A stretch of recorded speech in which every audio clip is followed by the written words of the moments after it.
Thank you. Really quick, I'm gonna tell you guys about the power of prayer, like the power of prayer and journaling. I wrote on a whiteboard that I wanted to present. I wanted to connect with the MEAC. I wanted to do some stuff with our student athletes.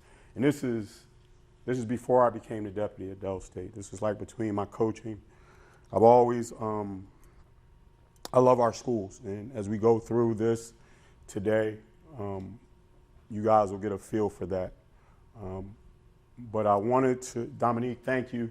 Sierra, ladies, everybody. I have a really sincere love for the MEAC conference. You guys, especially since I come back to Del State, have really been warm and welcoming and allowing me to really advocate for our schools and putting me on a platform. And I greatly appreciate that to all of you. Thank you.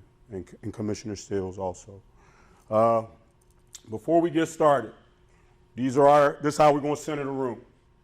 All right, we're going to promote an environment of fairness and transparency. We want to talk about ways that we can emphasize student-athlete well-being, your personal development, and the development of life skills.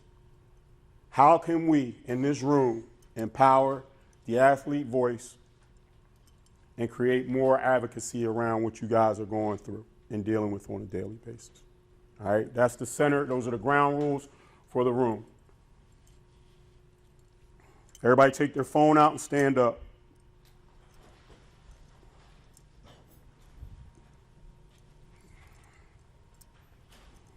Please.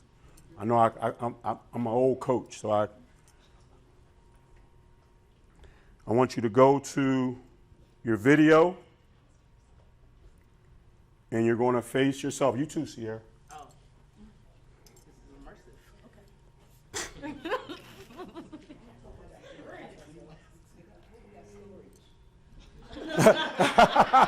Yo, I can dig it. I can dig it. Yeah, I'm about to be on. You got to see? Mm-hmm. So I want you to look at yourself. You'll push record. You'll repeat after me.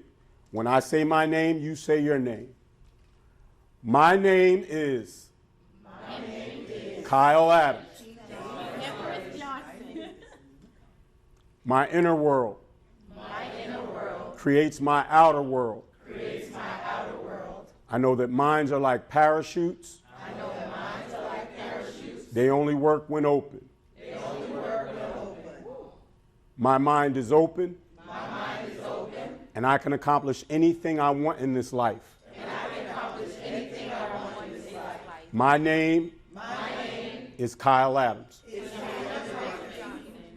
Thank you. Have a seat.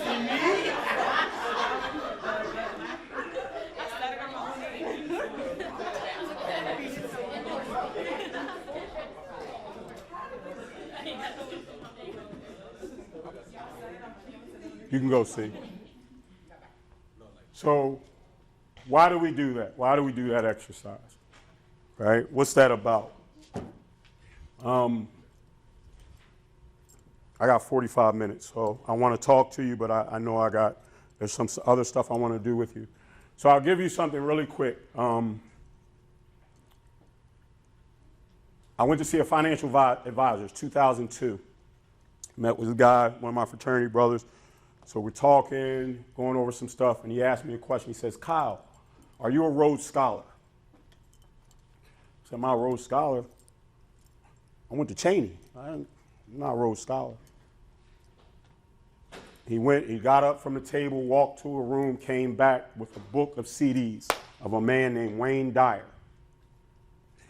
And what he talked to me about is, if you're going to develop and grow what it is you have to offer, who you are as a person, you've got to spend time in your car listening to things that can help you in that way. So he gave me this book of CDs by a man named Wayne Dyer. If you guys look up Wayne Dyer, he's one of the early personal development gurus. You guys, so when I say personal development, you think of people like Eric Thomas, the guy, turn him up, George, like guys like that, people who share information and motivation to help you in your journey. So in my personal development journey, I recognize that I got to spend time in my car. I don't listen to music in my car. I listen to things that can help me grow and develop. Because if you think about it, you think about it on your campuses, you think about it in your communities. When you engage people, you can find negativity anywhere, right? It's easy to find negativity. But to really tap into positivity, you got to be intentional about it. And you've got to be intentional about getting more of it and more of it and more of it. So there's different things I listen to. I listen to a man named Earl Nightingale. And he has a recording that was made in the 50s. It's called The Strangest Secret. And it's still as purposeful as it was then as it is now. But I listen to it on repeat sometimes because you need that into your subconscious. So I say that to you. That's a long way of saying to you, the first person, you can go to the next one, see? The first person you have to lead is yourself, right? And what are you doing? How are you leading? How are you developing yourself? What are you doing to grow yourself? It's an intentional question that you guys need to think about. How are you leading yourself? You all sit here today as student leaders on your college campuses. And it's great to have a title, right? But what are you doing to grow and develop yourself? What are you listening to? Who are you talking to? Who are you connecting with? What are you feeding your subconscious? What are you reading? All right, you can go to the next one, Steve. Generation Alpha, right? You guys, many of you in this room are Generation Z, right? Generation Alpha is important. Why?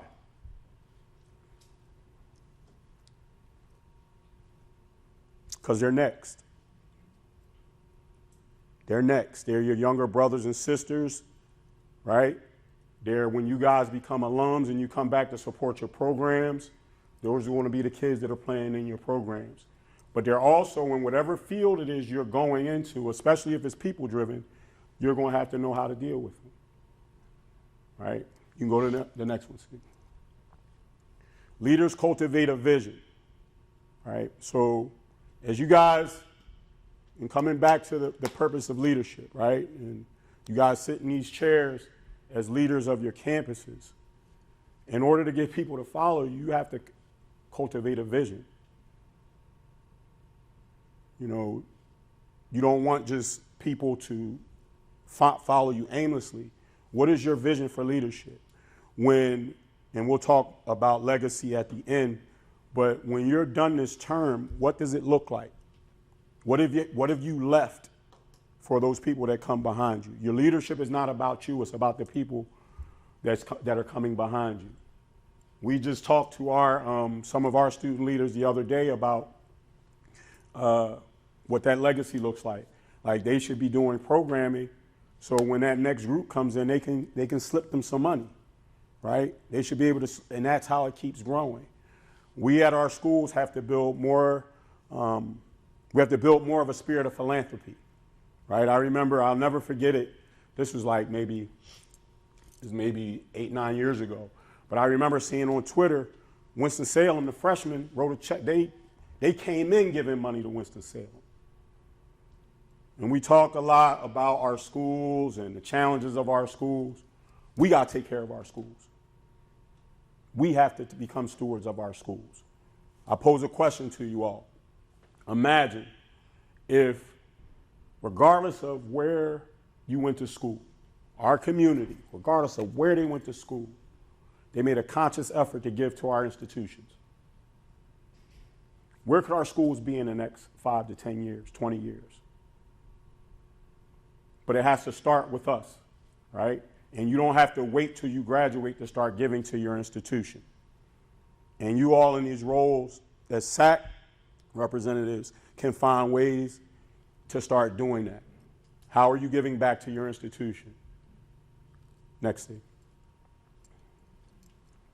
So I got copies of my book.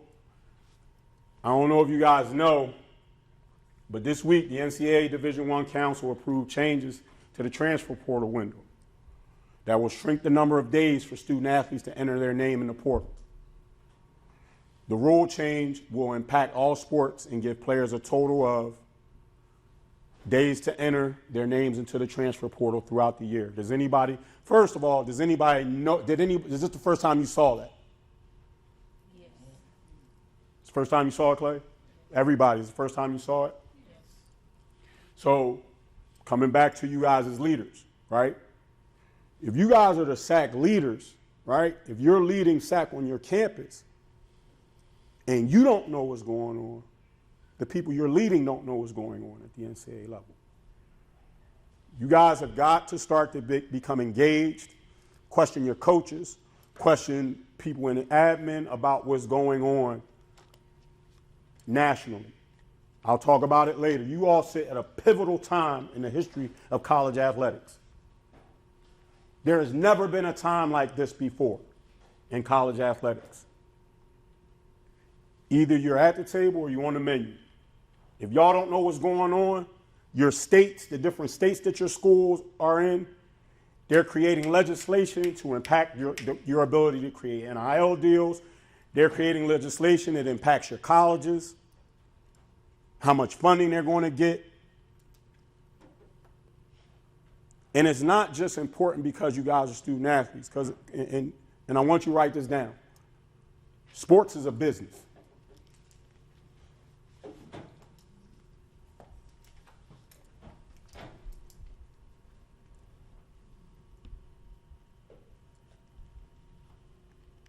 Sports is a business. When you think of, we'll say Norfolk State, right? When you look at legislation that impacts schools in the state of Virginia, where do you think most of the legislators went to school that live in the state of Virginia? Give me a school. I'm gonna just say ODU, yeah, Old Dominion University. You say Old Dominion? I would say UVA, right? VTech. So why do you think their campuses look different than yours? Because of the people, and we can talk about like giving money, is because of the people who make laws that impact your state, where they go to school. And they want to, on Sunday, they want to be able to talk to their friends. On Saturday, they want to be able to talk to their friends and say, hey, my school is doing X, Y, and Z. But Monday through Friday, they're at the Capitol building and they're creating legislation that impacts. That's how it works. Sports is a business. So again, you all need to be at the table. And if you're not at the table, you're definitely on the menu. There are things going on around you that you have no idea about. And again, if you don't know as the leaders, the people you're leading definitely don't know. Like, you all should subscribe, if you can, get on to the D1 ticker. Anybody know what the D1 ticker is? The D1 ticker is, at the end of the day, every day, there's an email sent out with every transaction that goes on in Division I athletics. Every job that's posted, every job that somebody got fired, every deal that happens at a conference level, every coach that gets hired. That's important to you all. You can go to the next one, see. We are what we model. Think about it like this, right? We talk about NIL, and I know that you guys did some work from a branding standpoint. But as you think about being leaders, right? And I can sit up here and I can talk really well to you all, but if what I model on a day-to-day and how I walk in my life, doesn't match up with it, it's not worth anything. And we talk about what we model because you all model things on your social media platforms. And we talk about, I want an NIL deal and I want to get a job and I want to be able to get into grad school. Trust and believe employers, higher education institutions, and these potential sponsors are looking at your social media. And they're looking for a reason to move you out the way and discount you.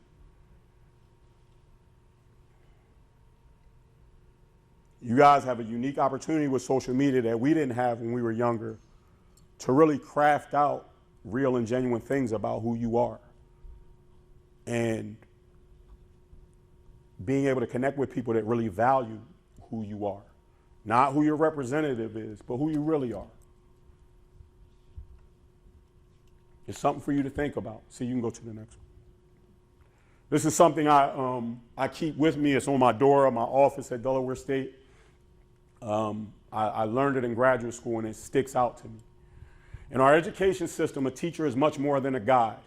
It is most important for students to see their teacher as a special, enlightened individual who not only conveys the skills and knowledge of the curriculum, but also truly embraces the value of what is being taught. She or he is a messenger sharing the value of what she or he is teaching, and she or he is the personification of whose life is enriched by knowing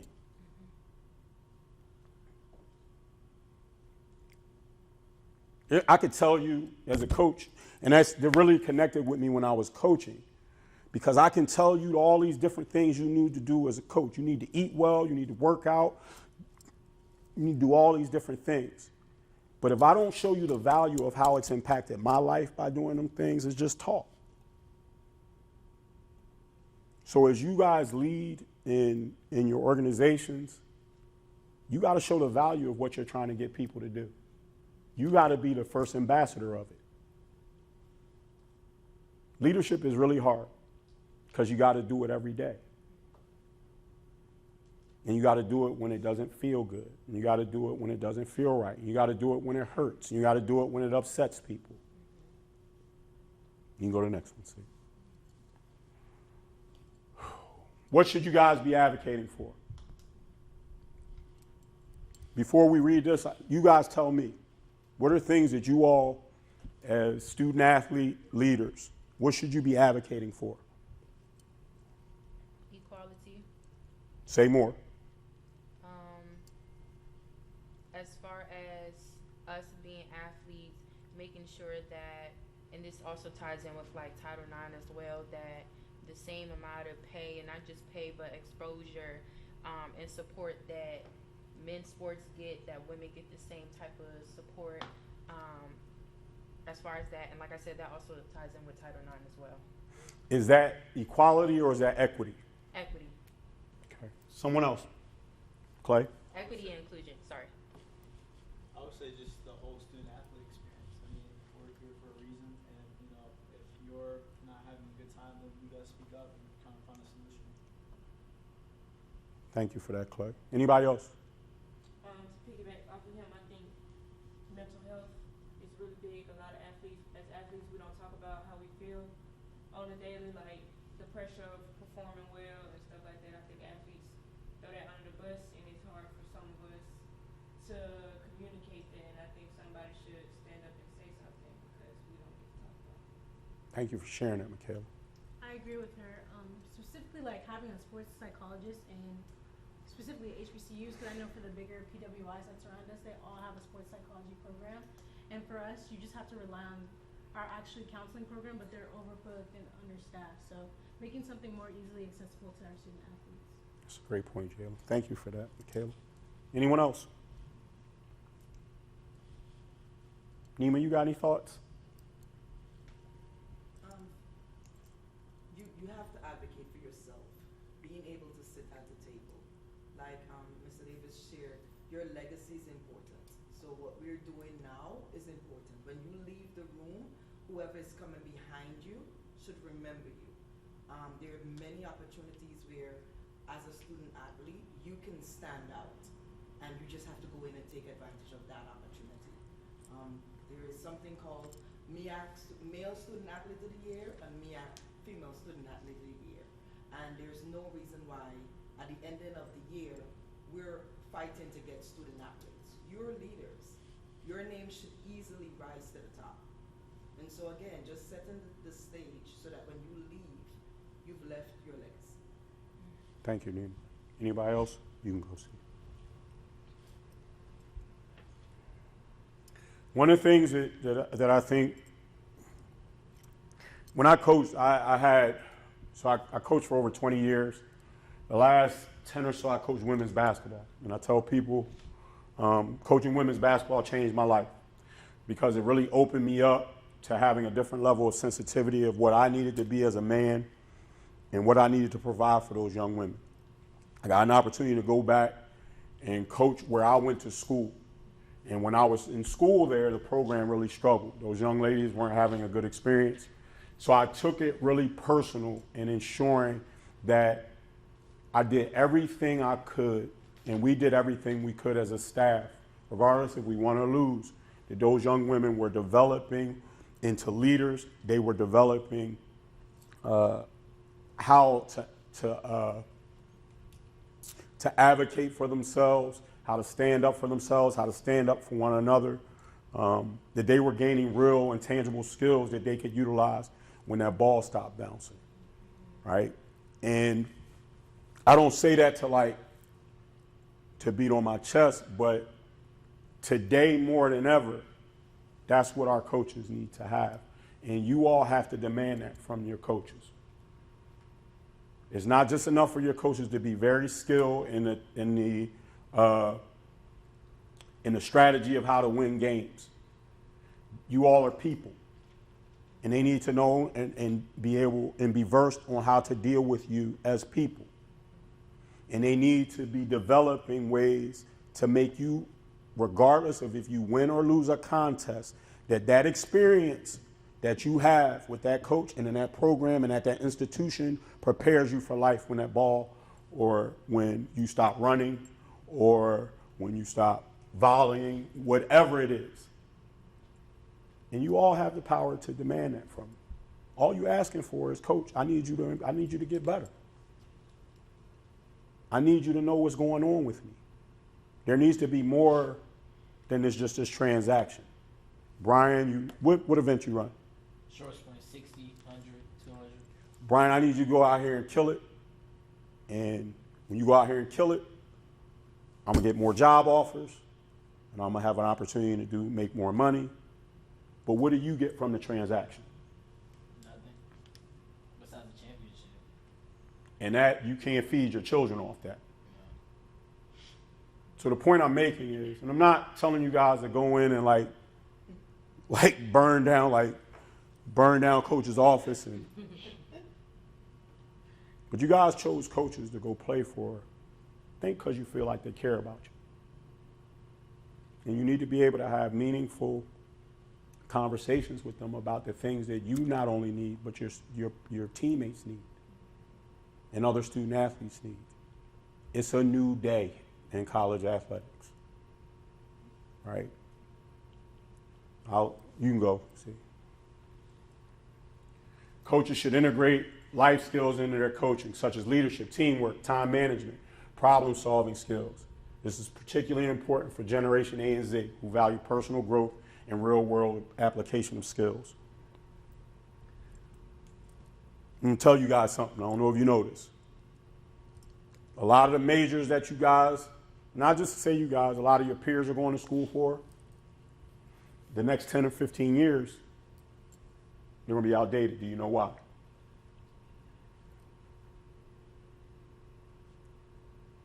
Technology and AI. Yep. Yep. Think about it.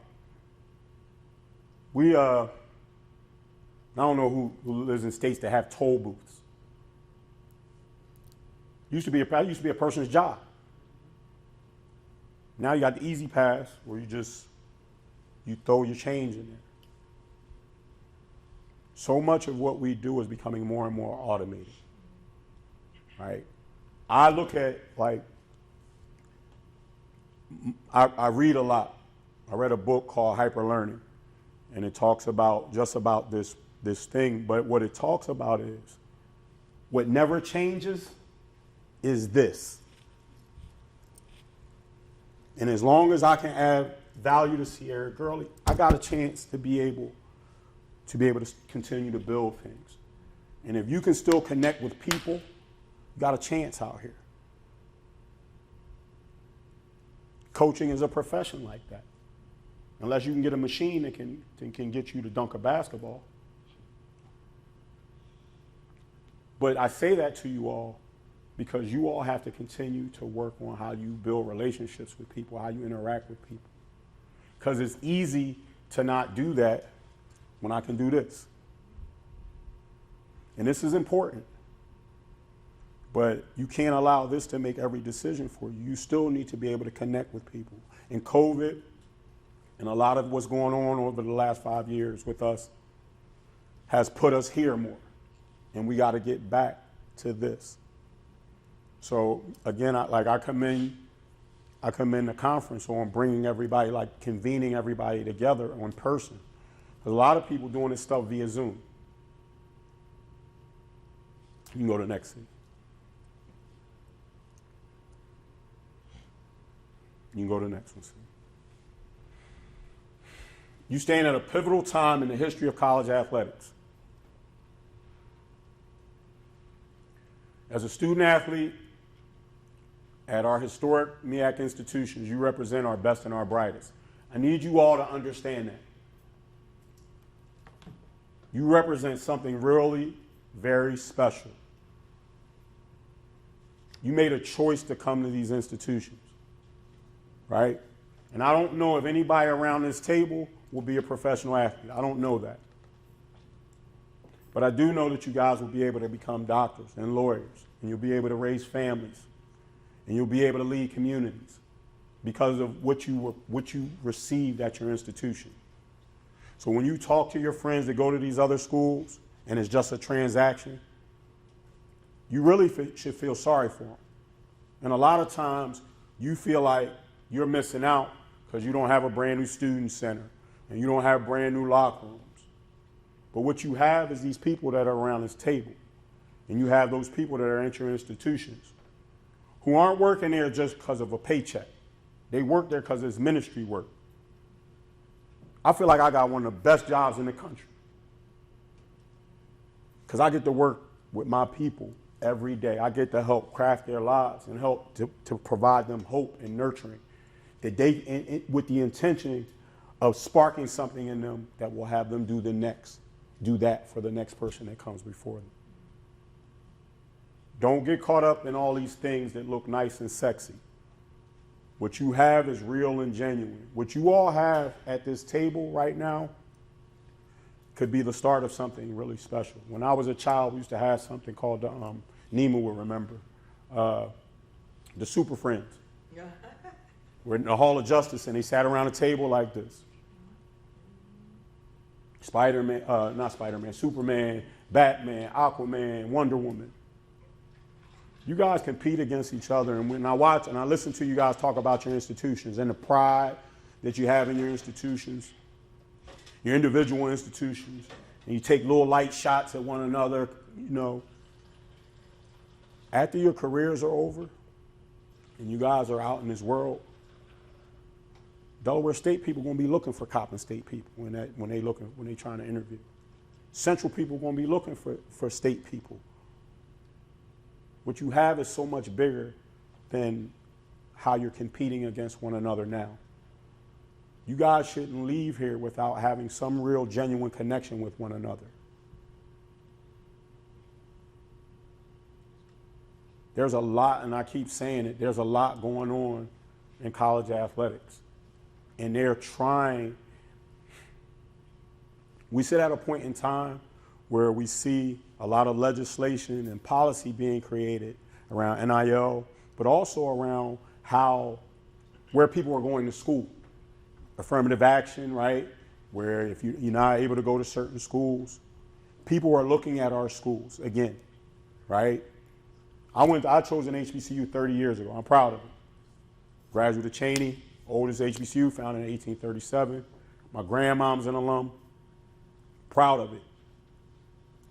But we sit at a time in history where people are really looking to go back to our schools because they don't feel like there's safety at other schools. You watch what happened in UVA and Charlottesville a couple years ago. Like there's things that are happening around this country. People are scared. So I say all that to say, we are a community. When I tweet and write stuff, I write stuff about all y'all schools. Yeah, I work at Delaware State and I'm proud of Delaware State and all those things. But I love to see, I cried watching Central win the Celebration Bowl. That was beautiful to me. because that was our schools. And I saw something different in Central, and to me, having a chance to work at Central and feeling like I know what that meant to that community and that alumni base. And like, you are a part of a really beautiful community. Don't take it for granted. Connect, share ideas, be resources for one another. The eyes of the future are looking back at us, and they are praying for us to see beyond our own time. What's your legacy going to be? Michaela, what's the mark that you want to leave on South Carolina State?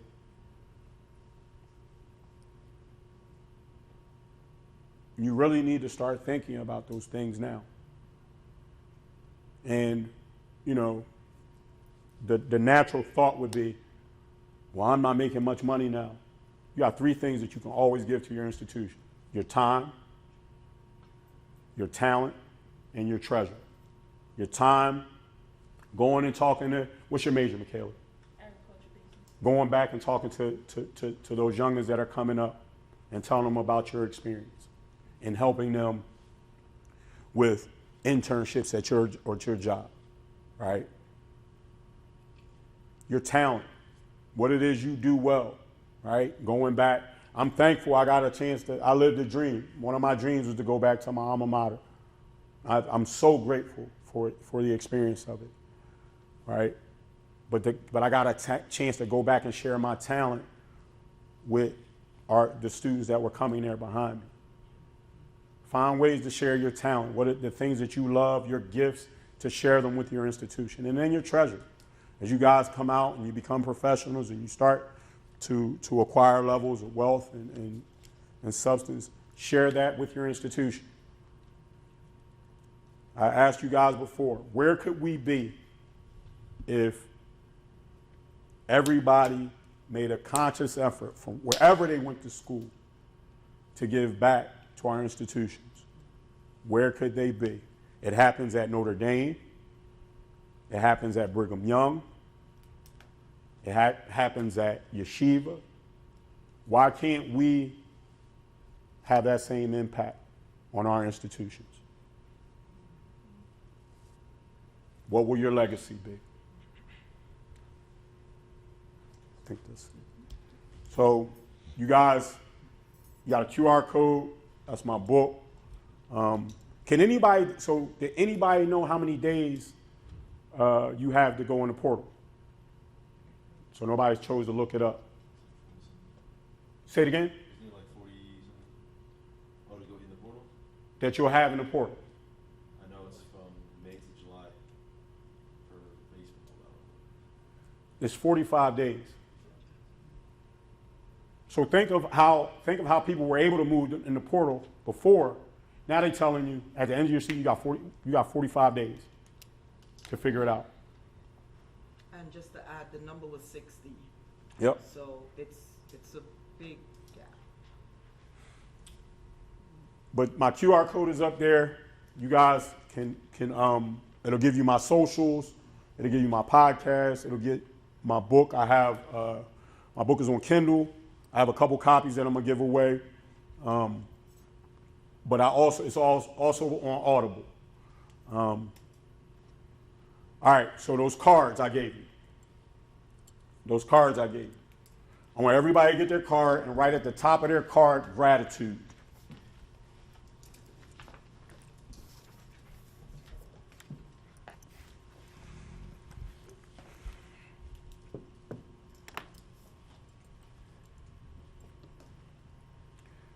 I want you to write 5 things.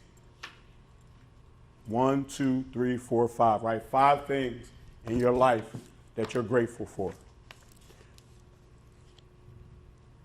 And not just surface level things, deep, meaningful things that you're very thankful for.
Anybody done yet?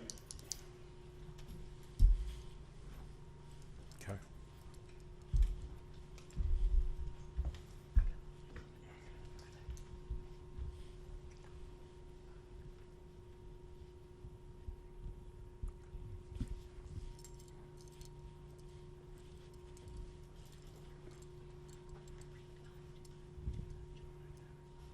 Jalen, you want to share? Yes, I can. You want me to share now? Sure. You can stand up. Okay. The first one I put is my family dynamic. It's just very family oriented, very like much togetherness.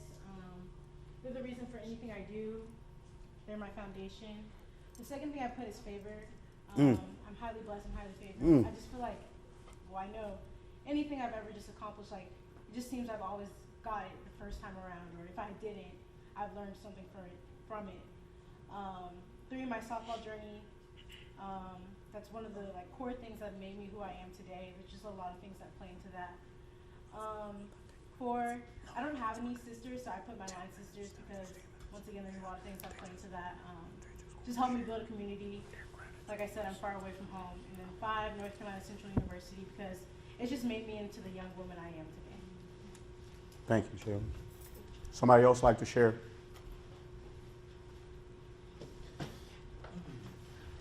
All right, so first thing I wrote was breath. Throughout the hardest time, one thing you can do is breathe. Sets out the mind. Happy to be alive. Happy to breathe. Happy to exist. Second one is peace. Super grateful for peace. No matter even through the hardest times, you can always find peace in no matter what you're doing. There's always peace around you. It depends on what you want. Love. It could go for me, my family, friends. Love what I'm doing. It's not physical. It's physical, mental, soul. It's everything. Determination. This is determination throughout everything that I do. Regardless how much I fail, and I failed a lot, but I still continue to get up, even though I'm sweating a lot. And then I have sacrifice. A lot of sacrifice. Everyone makes sacrifices for something that they love, sacrifice that they hold true in their heart, and my entire family made sacrifices, and I hope to join them. Thank you, Giovanni. I'm gonna start calling on y'all. Go ahead. So my first one is having 2 parents that love and support me, anything I do, because I know not everyone has the opportunities. Yes. And so the Okay. fact that they Yep. are both working together continuously day in and day out, even though I'm past the grown limit of 18 or whatever, they still pour into me. Sisters who've taught me a valuable life lesson since they've been born until the day I go. They're my why, will always be my why, and honestly, I probably wouldn't be in my position today, even playing basketball or like attending college, if I didn't have them as my why. The opportunity to be physically and mentally able to compete in the sport, because like I said, not everybody is able to have those opportunities. That's just very self-explanatory. And this allows me to be debt-free as well. The other one is the mental capacity to balance a difficult major in my sport. Basketball is very demanding. It is year-round, even though it is marked as a winter sport. It is year-round, and computer science is very demanding as well. So just the ability to do both of those and still walk around smiling, that's a blessing itself. And my last one I put was, like you said, breath. I had some life-threatening situations that I'm not gonna say I wasn't supposed to be here, because I was supposed to be here. But like, if those turned a different way, I probably would not be here. So, yeah. Kanaya, you the point guard. I am a point I guard. remember you. Okay. Yeah. You said you start talking. I said she the point guard. I can go next. Come on. Hi everyone, I'm Empress again. The first one I have is adversity, and this sticks with me. I say go through it to get to it, and that's my destiny. God, of course, is the head of my life. I say that in church, but that's true.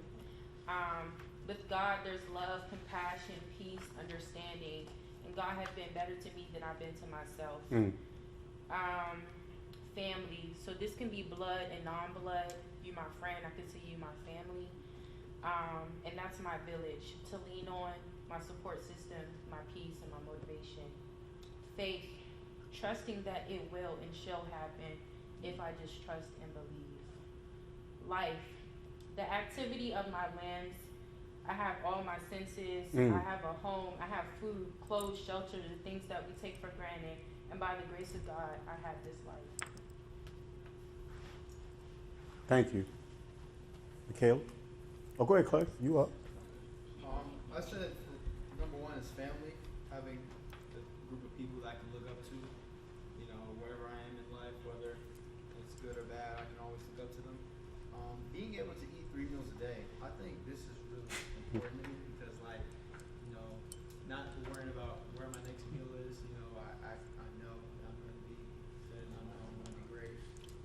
Having the resources for me to be successful every day, whether it's my advisors, whether it's my coach, having the people that advocate for me, and make me who I am, whether I'm on the field or in the classroom. Having a roof over my head, that's really important to me because I know my ancestors, they didn't really have a roof over their head, and you know, for me to carry on the legacy of the green name kind of brings a lot more to it. Playing the sport that I love at a high level, I would have never imagined that I'd be playing D1 athletics, and for me to kind of work hard, this is something that I'm very grateful for. Thank you, Clay. My first one was God and my family. God is my foundation. My family is my why. My second one was free education. I'm on scholarship. I won't come out of school in debt. A lot of people don't get to say that.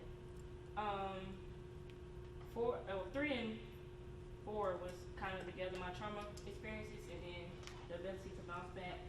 A lot of the things that I've experienced, a lot of people don't get up from. And I think just the will and the opportunity from God to be able to just get up and fight is just a blessing. And lastly, it sounds weird, but tearing my ACL, I think that's one of the best and one of the worst things that ever happened to me. If you knew me before then, it matured me a lot. It turned me into who I am now. It allowed me the opportunity to sit down and actually build a relationship with God. So I think that was a blessing in disguise. Thank you, Michaela. I can go next. The first thing I put was family. My family dynamic is really unique. My mom and dad had me at a young age, so they were sacrificing everything for me. The second thing I put was my sport and my coach. I didn't think I was going to play in college. That was just, it just happened. And the fact that I'm able to do it for free made it even better. The next thing I put is having the ability to choose whatever school I wanted to. My parents said, do what you want to do. I didn't go, so you can go wherever you want. And then bowling just tagged along. My next thing I put, the piece to make a decision. A lot of people make decisions thinking about the next step. Can I do this? Can I do that? I can make decisions and not have to think about that. And then lastly, I put my mentors. I want to be where I'm at without them, so grateful for them. Thank you. The first one I'm grateful is my family, my blood family, and my family I've made along the way because they helped me throughout my life. God led me through paths and many obstacles that I'm still living today. Without basketball, I don't know where I'd be at because I'm glad to have this education. My health, I take my health really seriously. I have medical issues, so I gotta stay on that. And myself, just to be an example to others. Thank you, Tom.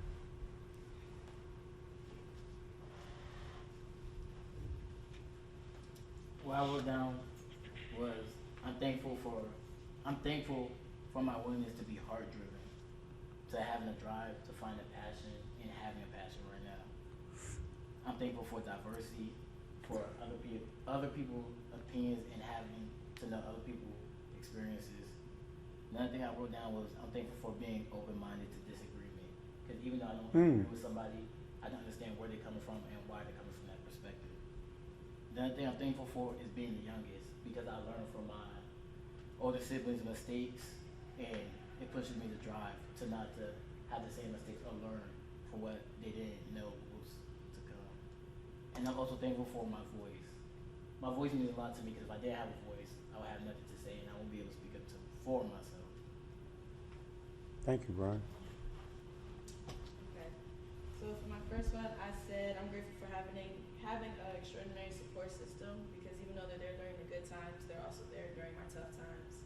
I'm also grateful for school, because without it, so I'm able to finish my undergrad, and I'm able to have the opportunity to go to law school. I'm also grateful for volleyball, just because the amount of change in my life, volleyball has always been the constant.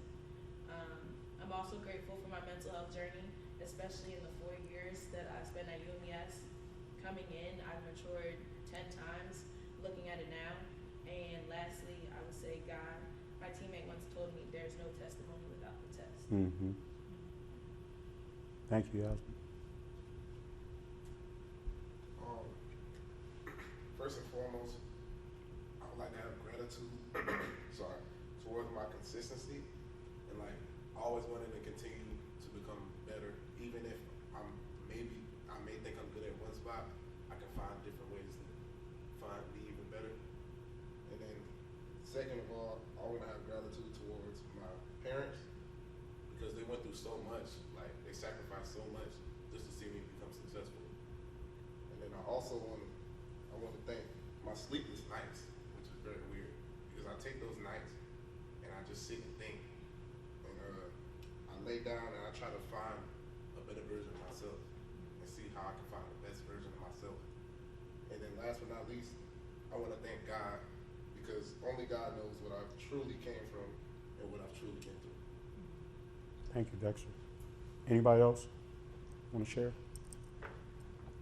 So the first thing I'll say to you is I want to commend each of you, all right?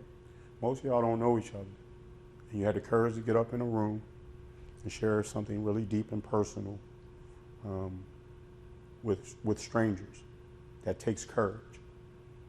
So you have my respect for that. This is an exercise that I used to do with my teams. And so you think about doing it with a team and your team construct, and people, you know, you got a girl, that point guard that they just recruited, and she came in, you don't really know why you don't like her. You just know she coming in, you think she coming to take your spot, but you don't like her. But she comes in and you do an exercise like this, and then you start to learn stuff about her. She's been through some of the same stuff I've been through. So now, when we at Norfolk and she gets beat, now I'm more willing to step up and take a charge for her, because I have a different level of connection to her. I use that example in this with you guys, because this is something that you guys can take back to your teams and do with your teams. It doesn't take coaches to do this. But I know that this exercise, it's helped me, it's helped teams that I've worked with get that much closer and tighter. You guys have to be willing to be vulnerable with one another. And I really commend you all on doing that today. You have something really special here. You have something really special here, and I hope that you guys don't take for granted. Like the conference put y'all up for 2 days. Like, it's rough out here in these streets right now. So make sure you show the conference a level of appreciation for investing in you all and your leadership capacity. And I say to you again, you are the best and the brightest. People in the Big 12 not doing stuff like this. People in the Big East not doing stuff like this. Yeah, their bag may be bigger and all those different things, but they don't have something real and genuine. You guys have the potential to build something really strong here. Please don't take it for granted. The future is, they're depending on you. So, Dom, thank you. Of course.